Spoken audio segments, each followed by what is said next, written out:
out on a cold Saturday night in January. This lecture tonight is called Electric You, Electric Universe.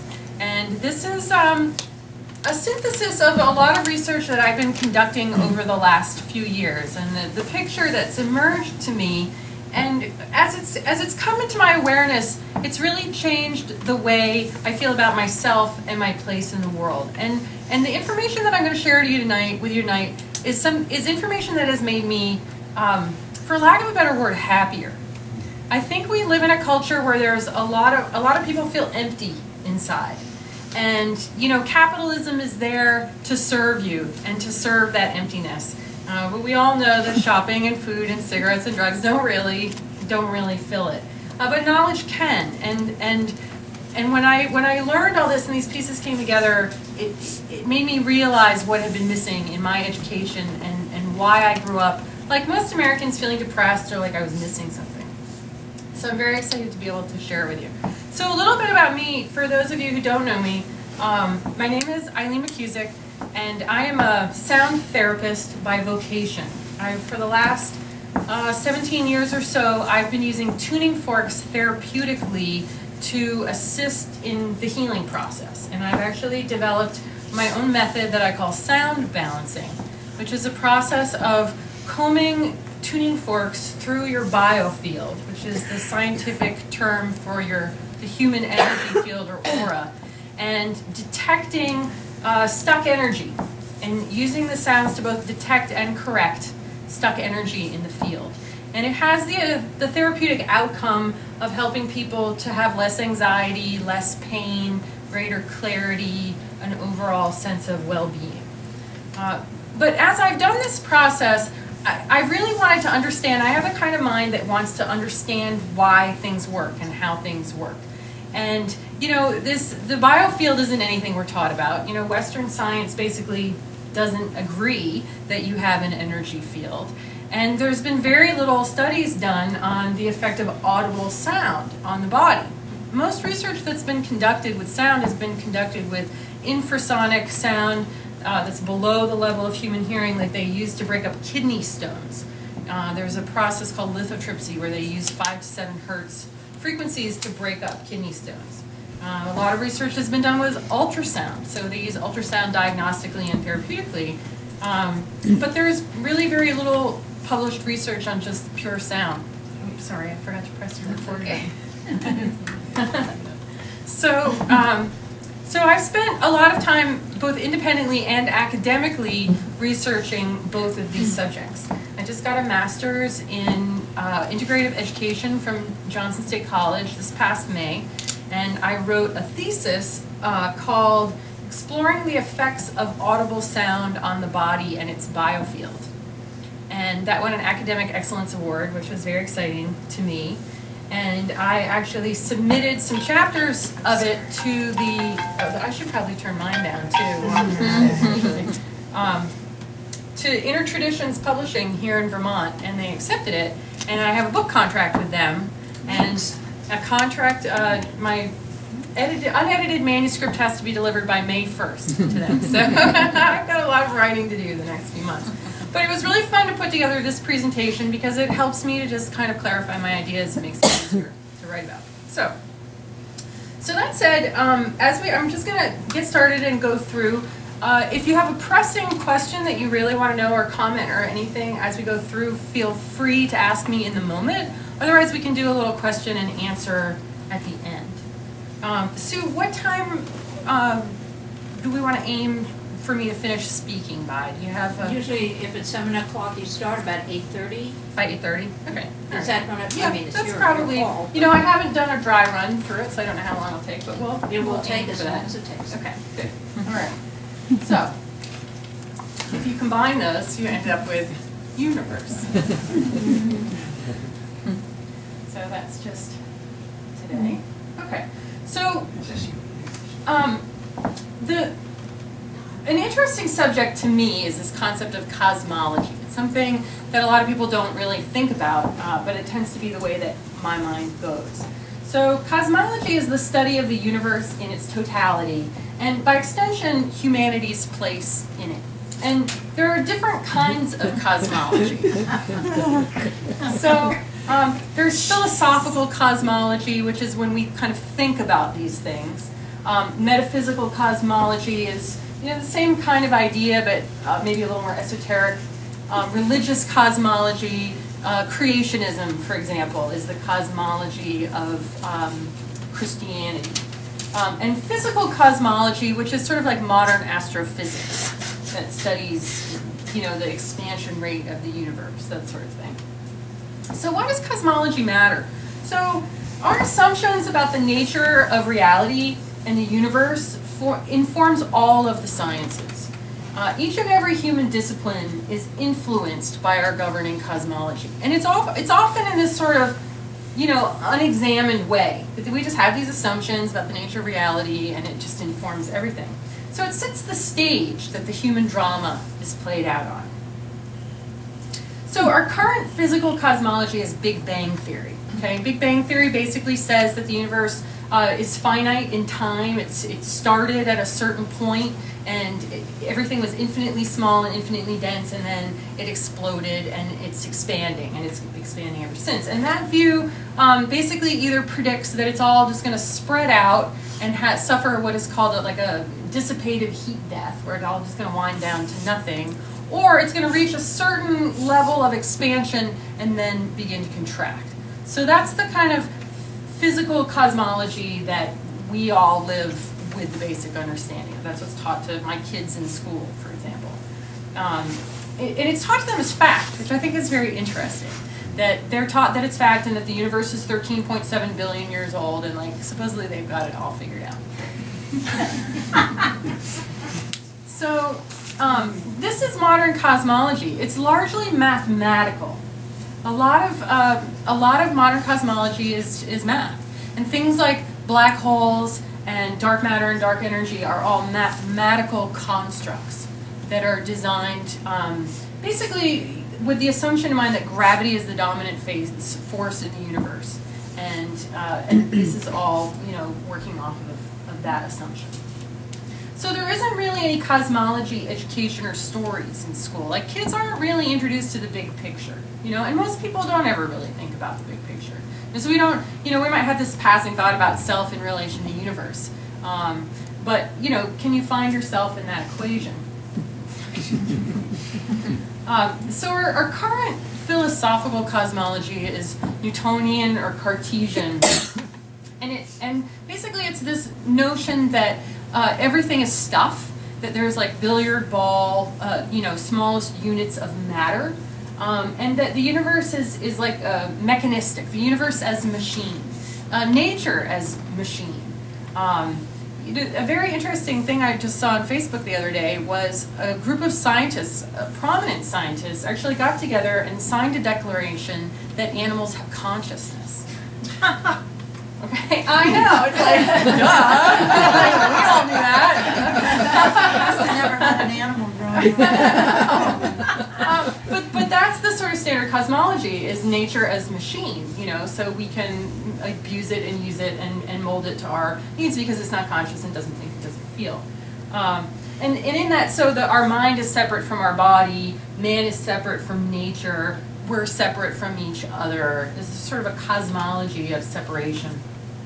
And everything is chemical and mechanical. So we're educated in this view of looking at things from this sort of chemical, mechanical perspective.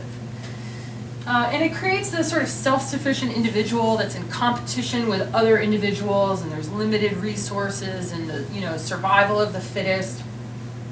And scientifically, it values empiricism and objectivism.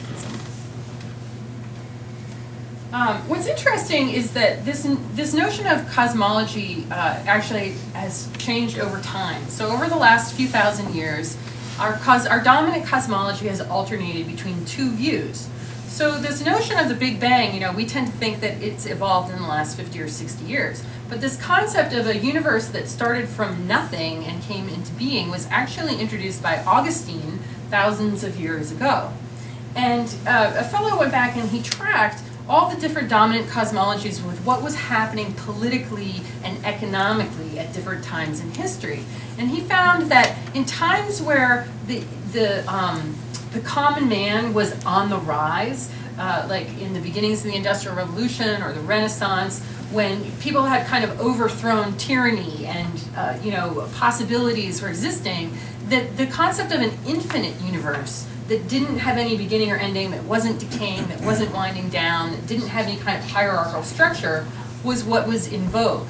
And then in times when there was a strong political structures and a sense of a decaying society, that's when this sort of what we would call Big Bang cosmology was in vogue. So it's sort of interesting to see that this view has changed along with the political climate as well.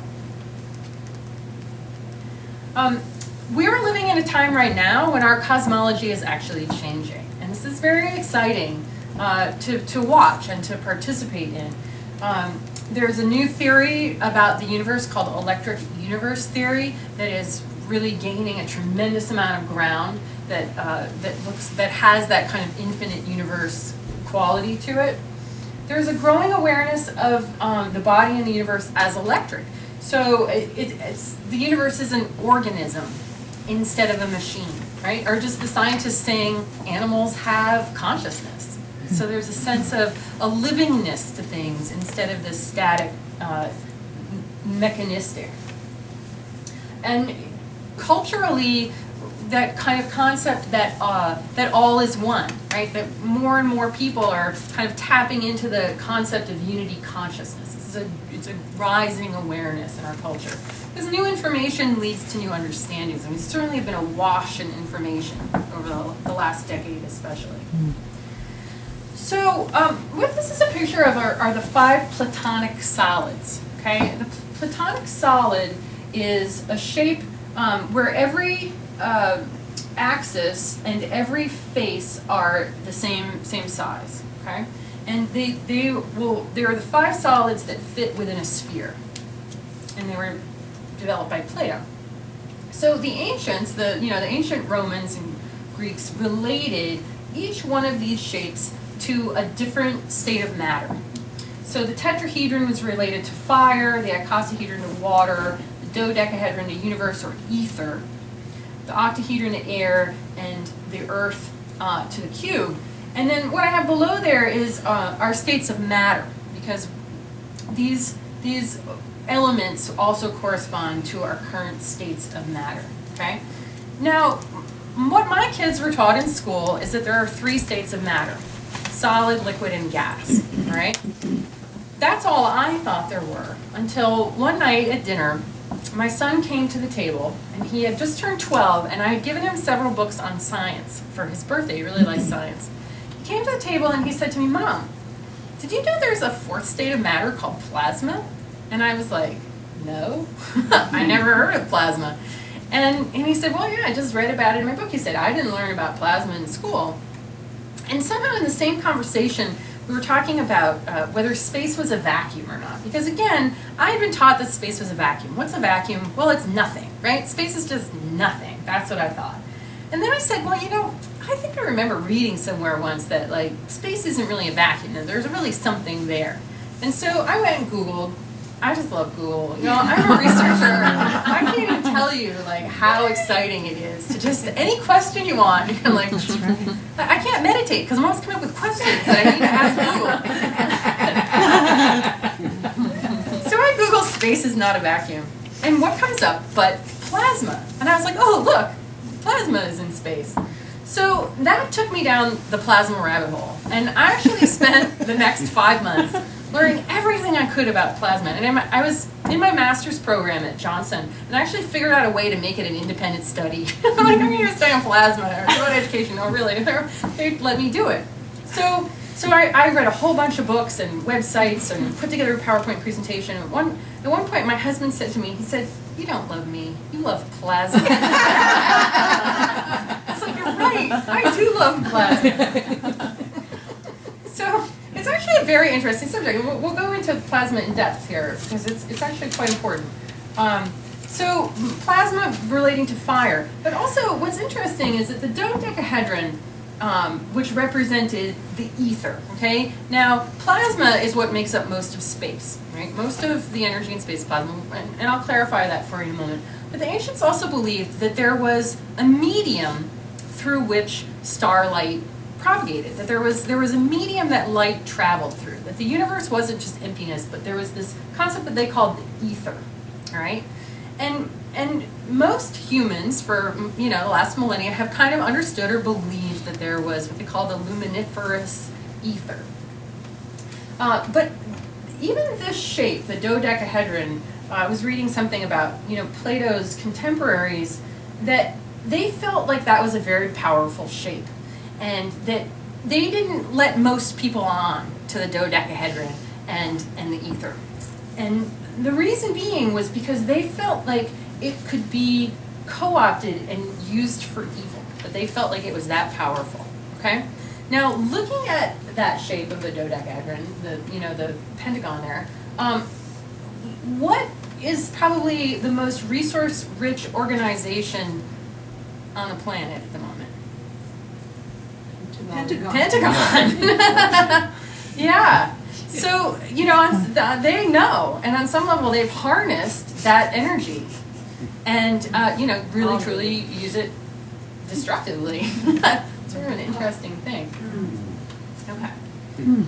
Anyway, the ether and the plasma are largely hidden from our awareness. So there are these sort of 5 elements, although ether isn't really considered an element. It's sort of a neutral ground state that they all arise from. But it's an aspect of the universe, okay? But all we know about is solid, liquid, and gas. So here's plasma and ether. There's like 2 additional important ingredients that you don't really know about or think about, okay? So I call ether the hidden dimension. And I have a book over there called Secrets of Anti-Gravity Propulsion. And it's one of the things that he talks about is the hidden ether physics. That in order for anti-gravity propulsion to work, or you know how spaceships, how it's flying saucers, that they move in this sort of zigzaggy kind of way? Well, that's all relying on this anti-gravity propulsion. And the technology and the knowledge that makes that possible is an understanding of the ether physics.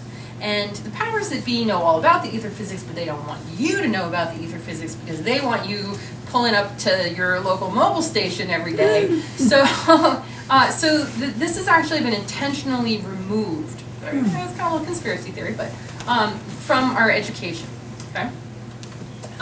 So this is from Wikipedia. This particular the middle paragraph, and it says these ether theories are considered to be scientifically obsolete, as the development of special relativity and the experiments such as the Michelson-Morley experiment in 1887 showed that Maxwell's equations, which are basically equations that explain electromagnetism, do not require the ether for the transmission of these forces. So basically what happened was science allegedly disproved the existence of the ether around the turn of the last century. Okay? And there's a sort of a common understanding that most people have that Einstein was down with that, and that he was part of the whole reason why the ether got tossed out of our perception. But Einstein himself actually noted that that the ether was necessary, and so this notion that Einstein was part of the reason why we got rid of the ether isn't true, right? Even though he kind of changed the perception of it, but that basically he thought that it should be there. So physics doesn't really work without this concept, and we've actually reintroduced the idea, like say in the last decade, with this concept of zero-point field or zero-point energy, or it's also called the quantum potential field. People heard of that and get a sense of like that kind of being replaced? Like it is the ground state of nothingness from which all something arises.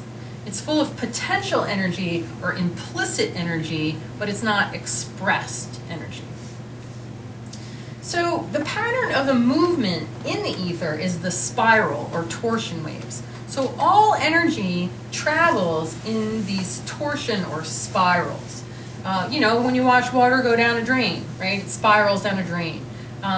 Blood actually spirals through your veins. The way your heart is actually a torsion generator that creates a spiral movement of your blood. When you look at galaxies spinning.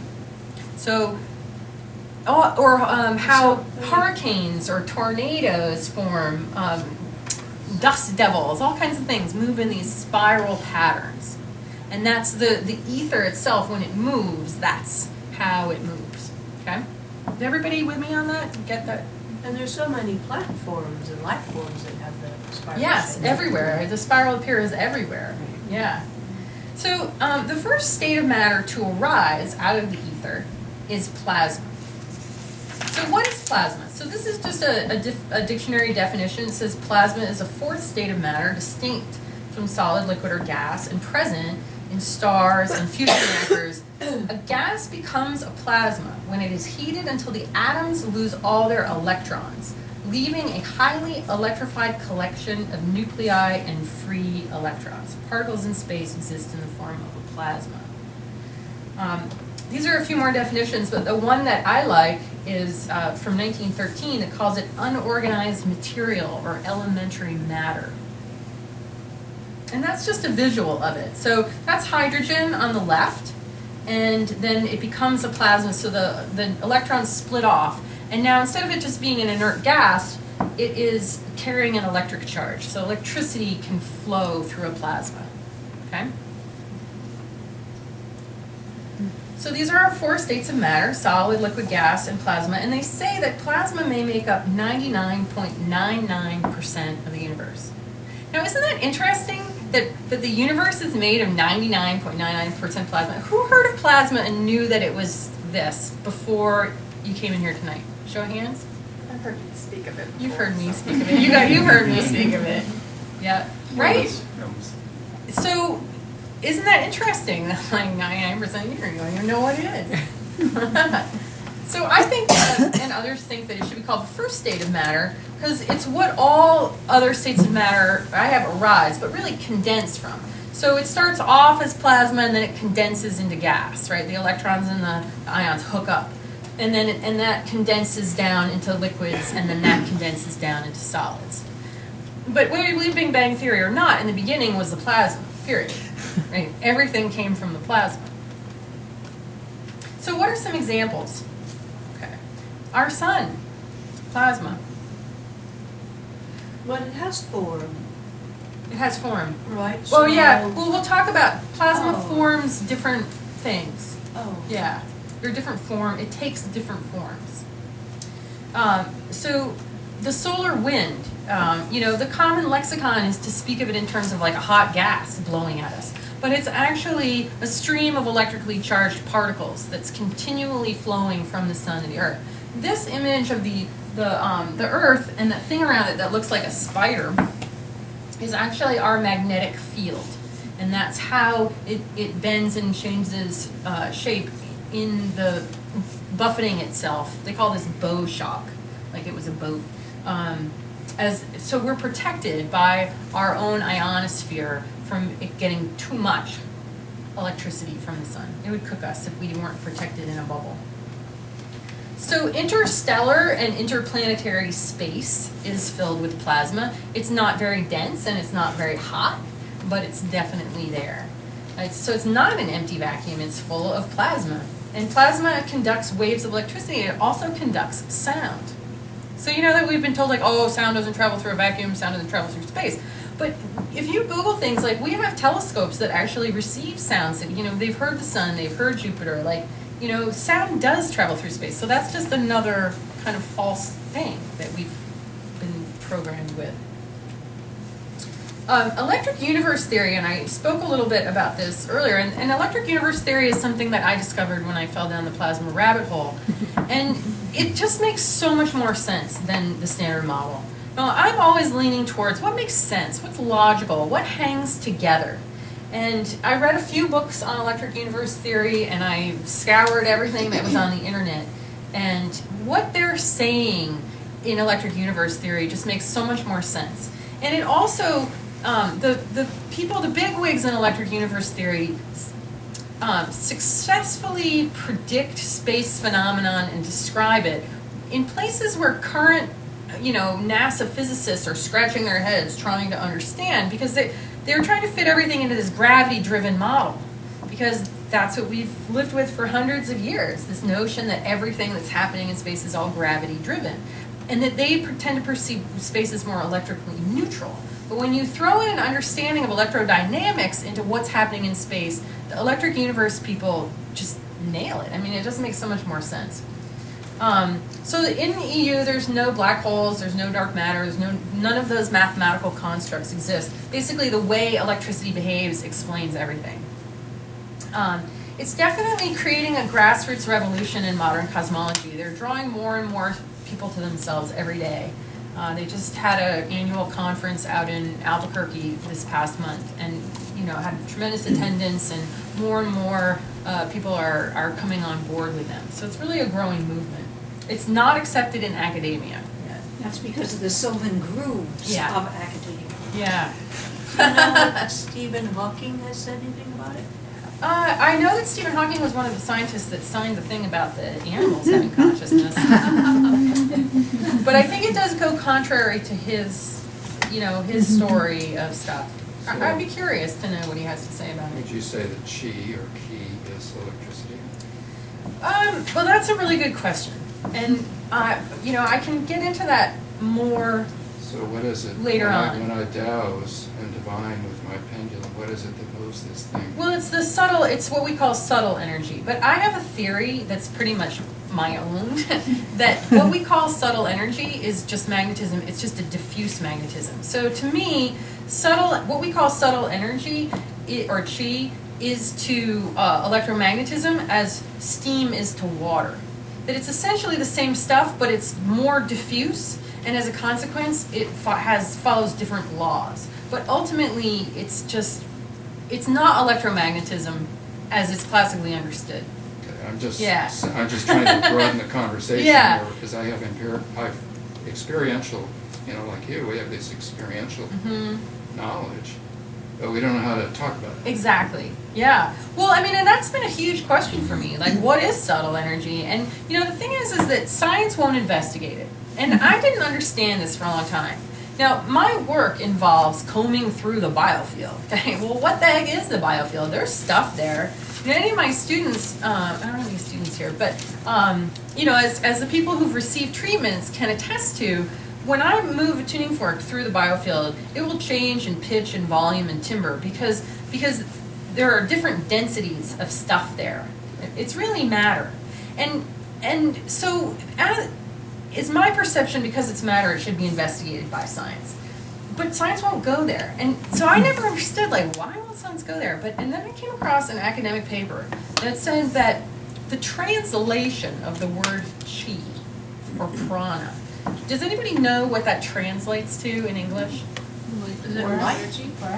It's spirit. Oh. Okay? So what defines Western science is that we don't deal with spirit. That's the domain of religion, so we don't go there. So there's this very fixed dogma. There's this line in the sand that says that subtle energy stuff is spirit and it's woo-woo, and we're not going there. So we've ended up with this, we've never investigated, and really, the people that have, like Wilhelm Reich and others who have investigated subtle energy and sought to understand, Wilhelm Reich was totally vilified. Then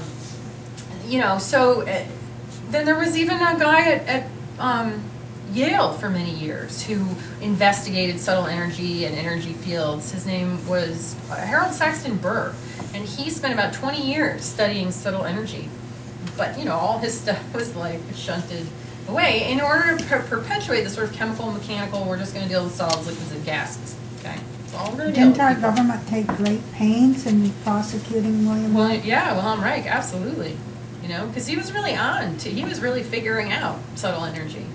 Yeah. Okay. But he also, he was kind of controversial because he would call it sexual energy, which kind of in a way it is. I mean, chi, kundalini, I talk about that a little bit more. So have you looked into the paranormal research?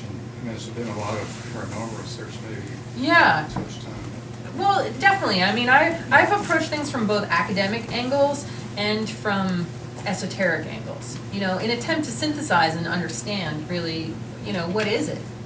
I don't want to get you off track. Yeah. Well, we'll talk a little bit more about it as we go on, because this becomes part of the equation here, for sure. Complete illusion. Yeah. Yep. So these are planetary nebulas. So this is, again, NASA might call these hot gas, but they're definitely electrified. So these are plasma. More plasma. So northern lights. Our ionosphere is full of plasma, but it's plasma that is in what's called dark current mode, which means there's not enough charge to illuminate it. Okay? And so when we get these coronal mass ejections, or CMEs, when the sun throws off, when it hurls plasma at us, we get sort of a bigger dose of electricity that touches our ionosphere. It lights up, more current, more glow, and so we get these northern lights. And when we have very severe storms, the coronas actually go. The last time there was a really severe storm down in Alabama, they were seeing them. So the more electricity, the more the electricity the lighting spreads out around the globe. It's not just limited to the poles. Has anybody ever seen one of these, a Tesla ball? So you can put your finger on it and the charge will follow you around. So that's plasma. Lightning, plasma. And then here's just an interesting the images on the left are all the human body, electrical activity or composition of the human body, and how you see the parallel to in space, plasma in space. So the death of a star, birth of a cell, the universe, and we'll see in a few slides about how the universe really is connected with these lines of current, and how nebulas and eyes, there's a lot of similarities there in other images as well. And then here are some other plasmas. Plasma TV, everybody knows what a plasma TV is. Neon lights, fire. There's also non-thermal or cold plasmas, and they're used for disinfecting things. So I have kind of a funny story about this. I have a son, both my boys, at the time, one was 12 and one was 9 when I got into learning all about plasma. And of course, I'm always teaching my kids as I go along and making them watch my PowerPoints. And so after we were all learning about plasma, my younger son, who was 9 at the time, he came up to me one day and he said, "Mom, could plasma help speed wound healing?" And I was like, "I don't know, I doubt it." And then I Googled it, and sure enough, it does. This device on the left here is actually a plasma sterilization unit that they found that plasma will kill bacteria and actually does speed wound healing. And afterwards I asked him, I'm like, "How did you know that?" He said, "Well, I was just thinking about it and it seemed logical to me." Good question. He's really a funny kid. I was putting him in bed one night when he was like 5, and putting him in bed, and he said, "Mom, I've been thinking about this for a long time. Where did the first human come from?" I was like, "Good question." So plasma is everywhere, and the Hubble telescope and other space probes have been providing us with lots of information about plasma in the last decade. It can be produced easily in a lab, and its behavior is scalable. And what that means is that the way plasma behaves on a small level is the same way it behaves in space. So it's sort of fractal. How plasma will act in your desktop lab is the same way it behaves in the universe. And people have known about it as a state of matter for about 130 years. So it has certain characteristics. It forms filaments, cells, and sheaths. So this is a filament. This thing in the background is a Berkland current, and it's a spiraling current of electricity that they've discovered connects the stars and intergalactic space. That has these currents running through it. And that actually stars are kind of like Christmas lights on wires, that they've actually determined this network of electricity. It forms what are called double layer sheaths at outer boundaries of cells. For example, our Earth's magnetosphere, our ionosphere, is this double layer sheath of more highly charged electricity, and that's what things bounce off of. So in the ionosphere, like radio waves go up and they bounce off and then they come back down, they're hitting that double layer membrane. Same with the sun has a heliosphere, and it extends to the outer edge of our solar system. And Voyager 1 and Voyager 2 are these two probes that we launched back in the 70s. And when they hit what they call the heliopause, so they were traveling at a certain velocity, but then they hit the double layer membrane or the outer edge of the sun's magnetic bubble, and they actually slowed way down because the density was greater. More electric charge, more energy, more mass. And then it forms cells of different voltages, temperatures, density, and chemical properties. So the Earth's magnetosphere bubble is a plasma bubble inside the sun's, which is a different temperature, which is a different size. And then there's probably a galactic one as well. And then who knows what's beyond that, but it's probably the same thing. So plasma operates in different modes. So there's dark current mode, which I was talking about, like our ionosphere, it's not glowing. And they don't usually emit light. Normal glow mode, so that's a stronger electric current. That's when we would be getting northern lights. Neon signs are the same thing in like normal glow mode. And then there's arc mode, where you have these very strong currents, twisting filaments like electric welders, lightning, sparks. That's plasma. When your cat zaps you on those days when it's really dry, it's plasma. So the stronger the current, the brighter the plasma. So these are two views of our sun. This is the electric universe theory on the left and the standard model on the right. So in electric universe, it says that the sun is a dynamic electric plasma and it's powered by an unlimited universal power source, and it's fed by these intergalactic Berkland currents, spirals of electricity. And the solar wind is a stream of electricity from the positively charged sun to the negatively charged Earth. Okay? Whereas the standard model it's a thermonuclear sun. It's a furnace of hot gases burning itself out, like most Americans. It's completely disconnected from the rest of the galaxy, the universe. It's isolated in empty space. And the solar wind is this hot gas that it's blowing at us. And that's just something my kids made me put in.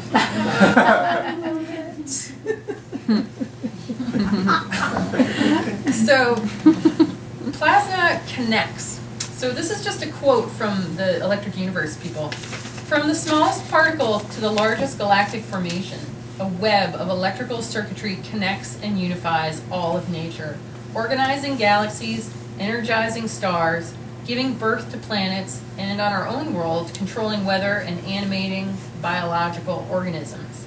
There are no isolated islands in an electric universe. So this is just a little bit more about Berkland currents. So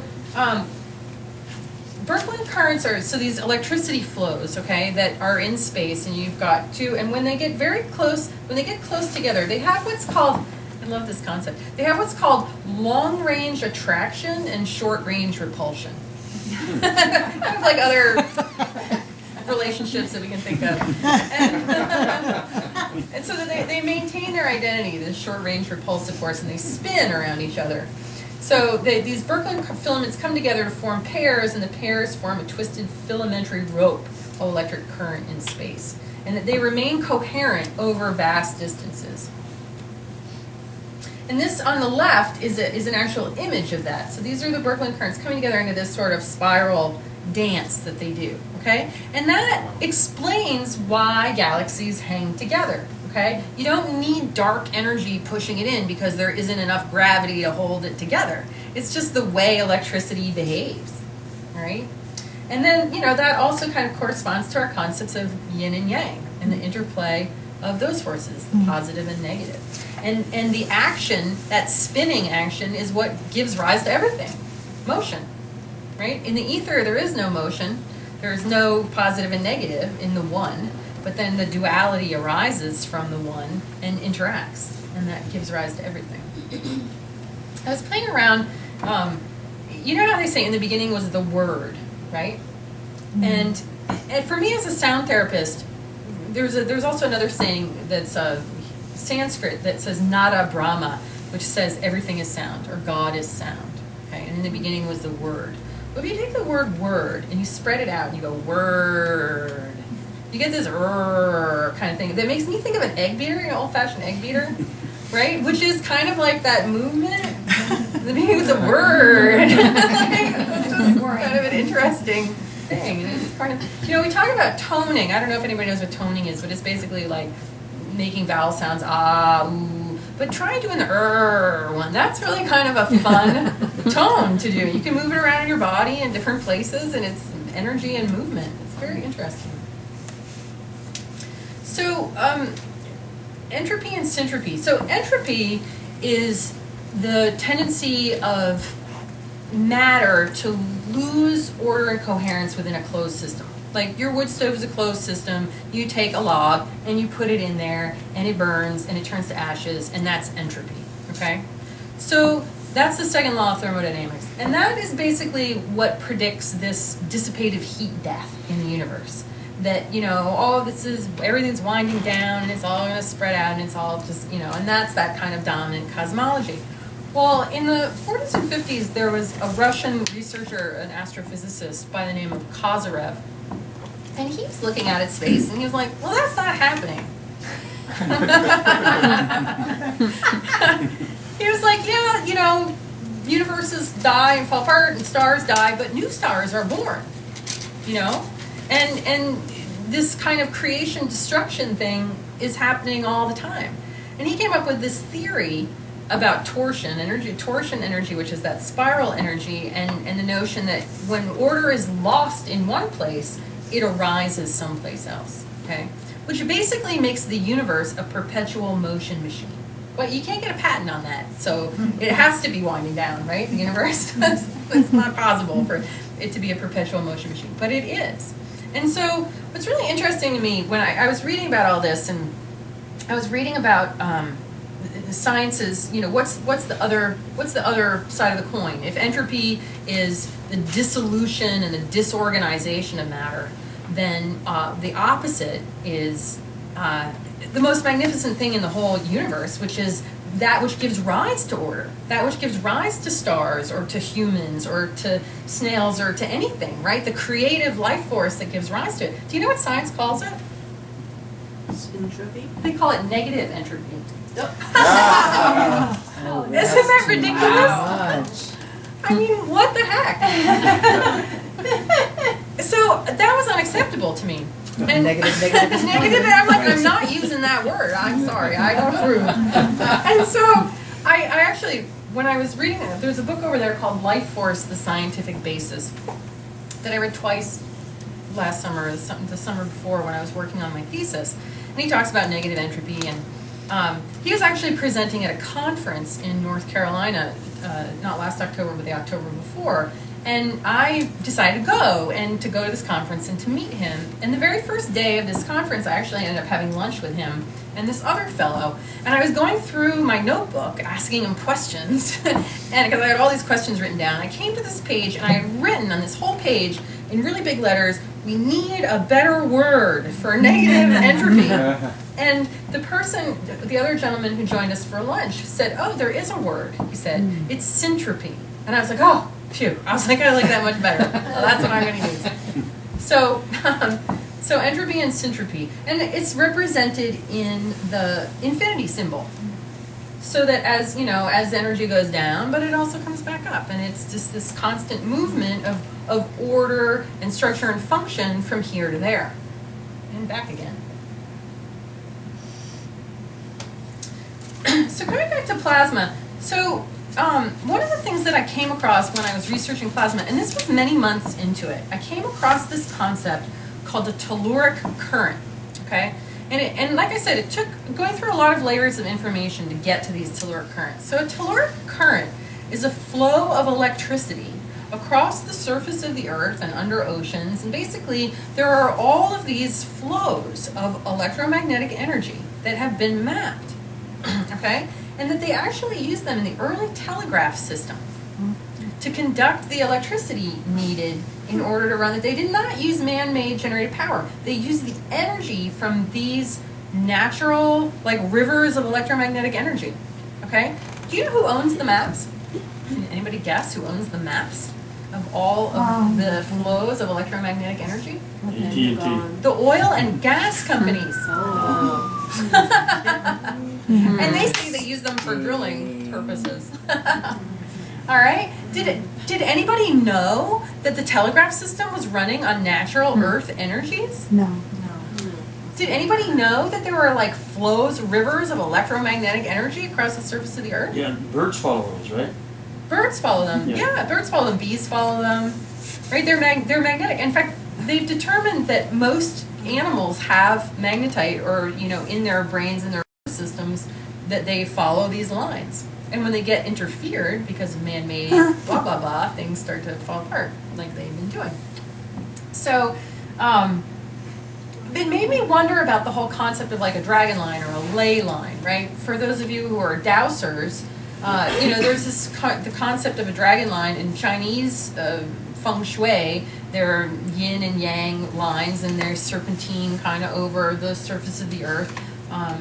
Dragon lines that have been harnessed can be straightened, and those are what they call ley lines, that are kind of like how we take rivers and turn them into canals, right? Where you take it and you just straighten it.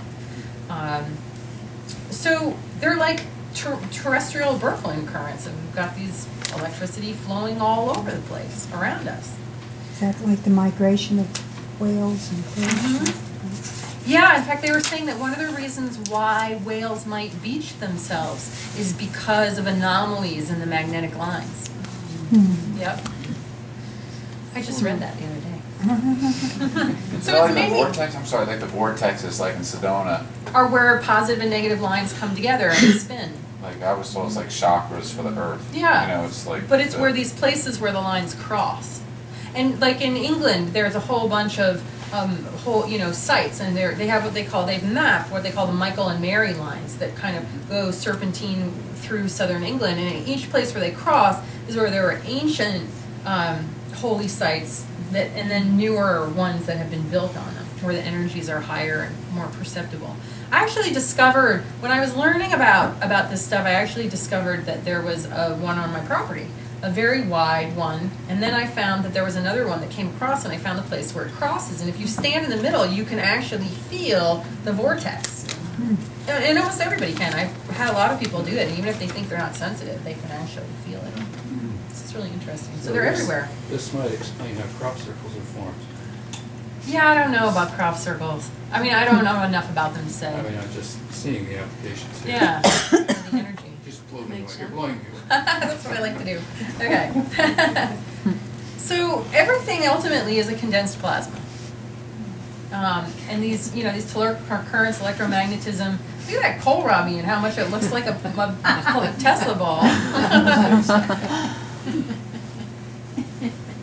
So coming into again plasma sphere. So the image on the left is an artistic impression of the magnetic field of a photon. The photon is a carrier of electromagnetic charge, and it's polarized like the Earth and Sun, so it has a net positive and negative. And this is the depiction of the magnetosphere of the Earth, the Sun. Okay, so there's a positive and negative, and consequently this sort of toroidal magnetic bubble around it. Well, it's really similar to the human depiction, right? This is the esoteric perception of the human energy field, but it certainly behaves exactly like plasma does. And we have a north and south pole as human beings. We have an electric current that flows through us. Ergo, it would make sense that we have a little plasma bubble around us as well, also known as bioplasma. And then this concept of the spiraling energy, these circuits of electricity that travel through you. So the filamentary currents, we've got in like acupuncture meridians, and then in space the filamentary, and then again the esoteric concept of the Ida and the Pingala, the two energies, the masculine and feminine, that weave their way up the spine, and at each cross point you have a chakra or a vortex. That's another image of that. I don't think I have any pictures of it, but DNA does the same thing. Double helix. Yeah, the double helix. So at every level we see these positive and negative spirals of energy informing the life force. The cosmic serpent, the concept of a dragon, that life force energy flowing, yin and yang. So the electromagnetic field of the heart. Now this image on the left is from the Heart Math Institute. If you're not familiar with the Heart Math Institute, they're definitely worth checking out. They've done a lot of really interesting research on the heart. We live in a time that's really brain-centric, and everybody's studying the brain. And the Heart Math Institute has done all this research on the heart, and they've actually kind of coming out and saying, oh, heart's kind of primary, guys.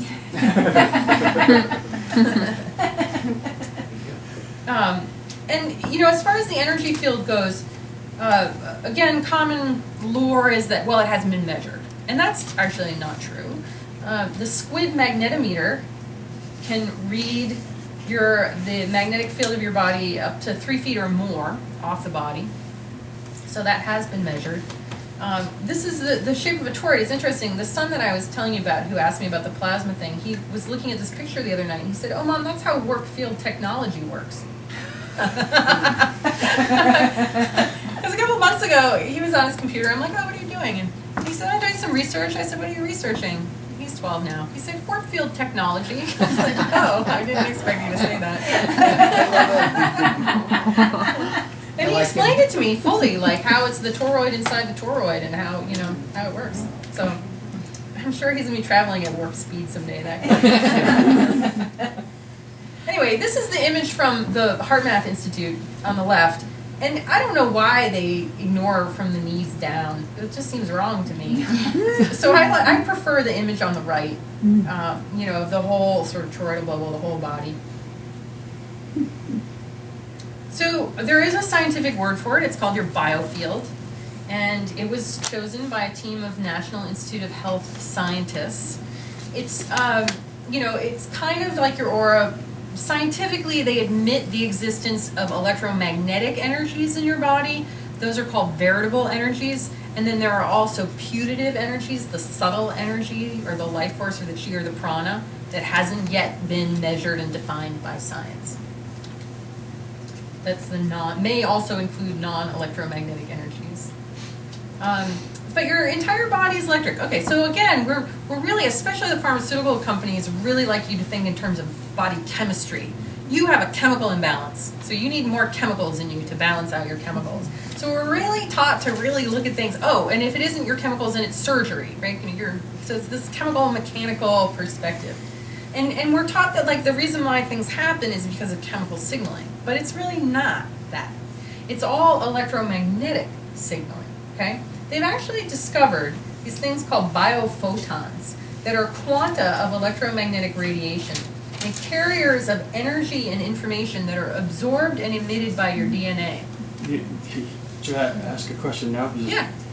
How does it fit with Dr. Goswami's non-local consciousness and the experiments where you had people in a shielded environment, and they did distance healing on them.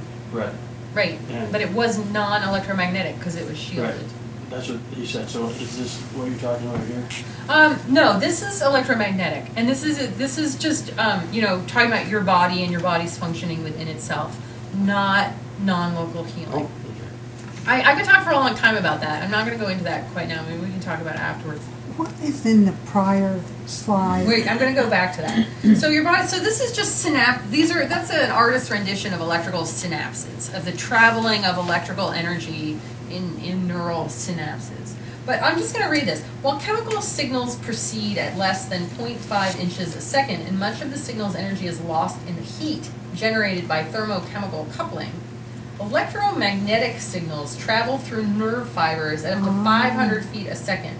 And energy fields can broadcast information to other energy fields at the speed of light's 186,000 miles a second. Okay? So your DNA is absorbing and emitting this light constantly and constantly signaling. Your whole body is in motion and is electrically conscious and is constantly signaling everything else. And your cells actually have, again, we're taught chemically the sort of lock and key thing that happens on a cell membrane. But your cell membranes actually have these things called primary cilium on them that are like little antennas that vibrate like tuning forks in response to the vibrational information that they're receiving. And much of what goes on in a cell is totally as a consequence of light, sound, subtle energy, your thoughts, your feelings, the noises in your environment. All of these things are being processed and read by these little antennas on your cells. And it happens much faster than the chemical. So that little blurb on the right. Yep, so places where you have pathologies are places where the signal for wholeness has become full of static, generally due to some kind of traumatic input. So if everything electrically is flowing right and all the information is getting through, everything's functioning properly.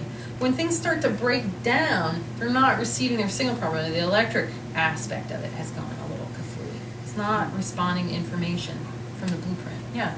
I was just thinking there's in my world anyway, there's more discussion around the effects of trauma on health and the result of chronic disease.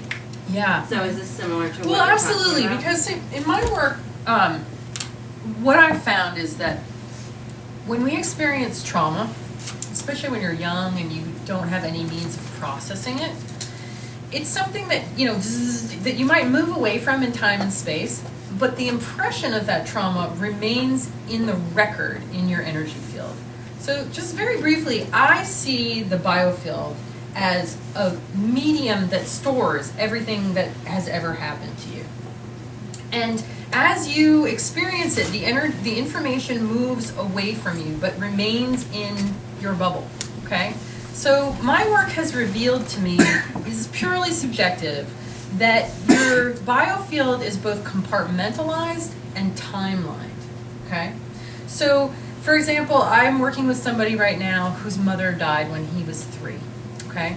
So information I find close to your body is current or recent. Information I find 5 or 6 feet out, in that toroidal bubble that I showed you, is gestation, birth, earliest childhood. And everything else falls in between, like rings in a tree. So when I'm passing my tuning forks through your field, and I hit a place where there's a tremendous amount of static or noise from trauma, I can tell you what age it happened and what the primary kind of emotion was that was involved. Okay, so this person whose mom died when he was 3 has this huge, noisy pathological oscillation and stuck energy in that particular part of his field. Left side of his heart chakra, pretty close to the edge because he was 3, right? So when you have something from trauma, it creates static in the signal. And that leads to a breakdown in the physical functioning somewhere. There's this whole school of thought called German New Medicine that was developed by this guy named Dr. Hamer. And he basically, through his research, determined that people who get cancer or some other kind of sudden onset kind of disease have often experienced some kind of significant trauma, fairly recently. But it can also be from the past. So any of these places where we have these unresolved traumas are interrupting the signal transfer. And it also creates, these things also create beliefs. Like his belief that got formed at 3 when his mom died was, what did I do wrong? Right? And so that feeling of not understanding why everything just fell apart and wondering what he did wrong has colored his whole life. Create this lens of a belief that will create these circumstances over and over again. So, so does that answer your question? Yeah. So trauma definitely plays a role in it. I do have a question coming from that discussion that you had, because when you do come across this trauma that you're talking about now, is that something that you use through sound to help the body resolve? To break up that static? Is that how you do that? Yep. It basically, it's a place where there's a charge, so there's a lot of energy stuck there, and there's a distortion, so the tone is all. And so what the sound does is 2 things. It helps to break up the energy that's stuck there. And actually, the forks act like a comb or a broom, and I can take that energy and I can sweep it back into the body or bring it back to here and now, which is really similar to the shamanic concept of soul retrieval. And the shaman going back in time and picking up the bit of lost soul and bringing it back to the present moment. It's a very kind of similar concept. Obviously, you can't take the memory away, but you can assist the conscious mind and the body in digesting the experience, which allows you to take that energy, digest it, recycle it, and bring it back into the flow of now. So it helps with healing. And if a pathology has started to develop around it, it can often resolve that down. So, I worked on somebody the other day who had a story in her right knee. The right knee speaks to me of the desire, inclination to move forward. And her whole life had been populated with this story of like, oh, there's always people thwarting me and getting in my way and stopping me from moving forward. And her right knee was clicking all the time. Every time she was going upstairs, it was going click, click, click, and it was driving her nuts. And I got in there and I discovered that there was a belief that had formed when she was really young, and then that her life had kind of fallen along those lines. Tracks that get laid down early become where the energy flows. And so she had had all this stuck energy all in her right knee, and I was able to come in and clean it up, sweep it in, integrate it, support the body in digesting it. She came back the next week and she said, my knee isn't clicking anymore. So that's, how it can work like that. Yeah. You're presenting a model that the energy of our birth, et cetera, is on the outside, moving basically inward. No, it's you generate it and it moves away from you. So if you're 40, 20 is halfway through your field. 10 years ago is here. So it's like as we generate it, it moves away, like light moves away from a So source. present would be the closest. So the present is the closest. It's kind of like hair. Kind of like hair. That's one way to look at it. Yeah, and so everybody has a field about the same size. Like kids are the same. I describe it as like rings in a tree. So every year is like a ring in a tree. So kids' rings are really big. And as we become adults, our rings get more and more compacted. But rings in a tree go from the center out. Yeah, from the center out, and that's what we do too, from the center out.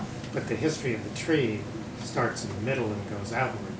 Well, the most outer rings are its youngest self, Right. and it's the same with the biofield. The most outer rings are your youngest self. No, that's your youngest self. Your oldest self is close to you, or you're the part of you. Do you know what I mean? Yes. Semantics, Yes. right? So I have a question. Why did you use the 186,000 miles a second when the double slit experiment says that it doesn't matter? About the speed of light, or that it's I mean, the double slit instantaneous? experiment says that the two particles on the opposite end of the cosmos can instantly talk to each other, and the speed of light is disregarded. Right. Well, that I agree. I mean, and that's because it's all holographic and one thing, right? But we do know that light does travel at a certain speed. This is just something that's a good point. It just to make it relative to like chemicals move at this particular pace, but light moves really fast. So, sort of basically in a 5-foot body, it's instantaneous communication. And it's all holographic anyway. I mean, it all just knows. It's all interacting, yes, instantly. Yeah. Okay, so those are biophotons. Now, when I learned about biophotons and this whole kind of electromagnetic signaling, I was like, light bodies. Maybe we really are light bodies. Like, this is a light. This is the biological explanation of our soul. Are we plasma? Yeah. More than anything, right? I mean, that's what I think. I've been trying to figure out, like, when I go into, like, say that area, that person that lost his mom when he was 3, and there's all that energy there, what is it? And I think it's biophotons. I think it's light, plasma. And it wants to be in the body. It wants to be mostly in the body and have this area be pretty ambient, not stuck or frozen or not moving. Everything's supposed to be flowing and circulating, not frozen from trauma. Bioplasma. Would that tend toward an explanation for visible ghosts and people that see? Possibly. Like that? Yeah. Again, that's sort of beyond my domain, although there are people. The book, Our Electric Bodies, he talks about that. He talks a lot about, orbs and things like that and how they're plasma. Did I skip anything? No. Okay, electric conductivity in your health. So this is just something that I pulled from a website, but I thought it was really interesting and worth sharing. So basically, I'll read it. Water without minerals will not conduct electricity. Messages from cells to other cells are vital to their functions, but will not be transmitted if minerals are inadequate in the body fluids between and inside the cells. Because our soils and the vegetables we eat are often depleted of trace minerals, our body fluids tend to be low in the minerals necessary to transmit vital messages. This can lead to frequent fatigue, poor mental function, and other diseases. So you think about electrical activity in your body and how if you've got high energy, everything's moving and flowing, and if you have low energy, mental fatigue, right, the synapses are not firing well. I had to have a heart ablation, which is very interesting because it had to do with the electricity in my heart was not connecting properly with certain points, the chambers, and it wasn't flowing. Yeah. So it's interesting to hear you talk about this because of that experience of having the afibrillation and the whole experience Yeah. of then having the ablation. Yep. And Did that help? Did it fix the problem? It was fantastic. Nice. It was really good. It was amazing. I love it when Western medicine does things beautifully like that. So it's vital to increase the electrical conductivity between your cells to promote better overall health. So hydration, just in general, is really important. But then, making sure that you're eating food that's really nutrient dense and mineral dense. Because if you're just eating conventional food that's been grown in, what's the things that they put in conventional fertilizer? It's only 3 things. KPH, or I don't know what it is. Somebody can probably tell me. Right? Nitrogen, Phosphorus. Phosphorus. and potassium. Yeah, but there's a whole slew of other microminerals that, that the earth is made of and that we're made of and that we need to be replenished with. So use compost. Good compost, yes, I agree. That was, somebody asked me that day, I'm like, good compost. Okay, so, does anybody know what the Schumann resonance is? Yeah, Everybody that's heard the this? Earth resonance. It was 7.83. Yeah, Must have changed 7.83 it. hertz. No, that's what it is.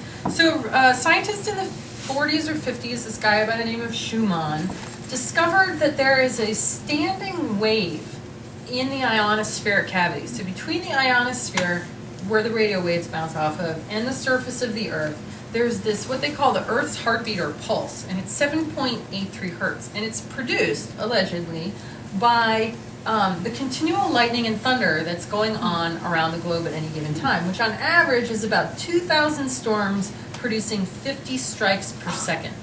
Okay? So all around the Earth, you're going zzz, zzz, zzz, zzz, zzz, all over the place. Okay? And what it does is it creates this sort of ambient 7.83 hertz standing wave, and it's harmonic. So anytime you have a fundamental frequency, it also produces what are called overtones or harmonics, which are multiples of the fundamental. What's interesting is that this 7.83 hertz is the same frequency of your brain in alpha, okay? And alpha is the brainwave state of meditators, of healers or intuitives. It's like a relaxed, alert state. It's, some of the research I said it's sort of like the ideal state for your health and well-being is in the alpha stage. It's produced by Qigong masters from their hands during healing. And their body becomes an antenna and then a channel for these frequencies. So, this notion of like Reiki people are channeling universal energy, they are. It's just electromagnetism, right? And it's frequencies. It's energy. I mean, there's subtle energy there too, as well. But they've measured this, and it corresponds to that. So NASA found that the pineal gland, which among other actions releases melatonin, that it didn't function properly when astronauts were outside the range of the Earth's electrical pulse. Okay, and what they ended up having to do was create a Schumann simulator which emits Earth's frequencies into spacecrafts. And that helps keep people more regulated and healthy. They were breaking down. So the pineal gland may actually be up to 30% magnetite. So your pineal gland in your brain is electromagnetically receiving this ambient Schumann resonance and entraining you and your systems to it, ideally, right? But in cities and in our ever-increasing electromagnetic smog, this Schumann resonance isn't so available to us anymore. Plus, one of the things that I've found in my practice is that most people's brainwaves aren't in an alpha most of the time. Most people suffer from the psychological disease of thinking, of overthinking, and most of it is non-productive thinking.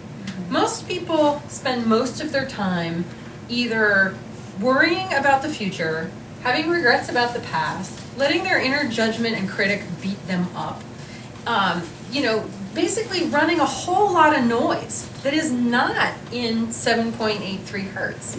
And believing it. And believing it. Right? Yeah, it's our ego. It's just BS. When it comes right down to it, it's just a lot of noise and a lot of static. And it's got you outside of time. You're not in the present moment when you're like about yesterday or tomorrow, And when you're running that sets up a static current that disconnects you from being able to tune into this 7.83 hertz, which is a much nicer place to hang out. Is the pineal gland in, does that associate With the the third vision? eye. Oh, the third eye. The third eye, and it's like right deep in your midbrain. And the pituitary is right up and behind it. You mean the pineal gland is what you're Yeah, talking about. pineal Good, gland. there's different. The Yeah. pineal gland, they say it's filled with brain sand Brain sand. because of. Maybe that's the magnetite. Well, modern medicine, they don't have a reason for it to be there. That's because they don't So they want you to say be it's tuned inert. into the It's just- universe. They right. want you to be tuned into your TV. That's scary. All right. Eileen, I'm sorry, what is Yeah. magnetite? Magnetite is it's a crystal. It's a magnetic crystal, and that's what I was talking about earlier. Like that the birds and the bees and the whales and everything. Oh, they all have magnetite.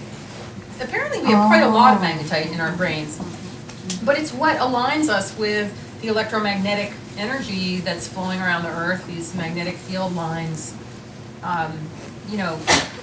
Apparently or for example, what they found, like cows will align themselves on a north-south axis. Somebody did this study, they went around and took all these aerial pictures of cows, and they're like, oh, look, they line up north-south, unless there's high-voltage power lines, and then they line up under that.